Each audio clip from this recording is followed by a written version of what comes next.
মনে বড় আশা নিয়ে আল্লাহ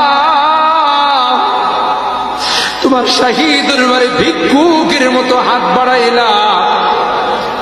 তুমি যদি ক্ষমা না করো, কে আমাদেরকে ক্ষমা করবে? কে আমাদের মাফ করবে? ভিক্ষুকে একজনের কাছে ভিক্ষা না পেলে আরেকজনের কাছে পায়। এক দুয়ার থেকে বিতাড়িত হলে আরেক দুয়ারে যায়। তোমার দরবার থেকে যদি মাহরুম হয়ে যায়, বিতাড়িত হয়ে যায়,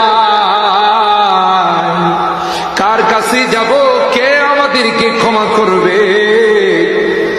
মালিক রে, কাঙ্গালের মতো হাত বাড়াইলাম, তওবা করতেছি, আর জীবনে কোনোদিন নামাজ ছাড়ব না, আর জীবনে কোনো গুনাহ করব না,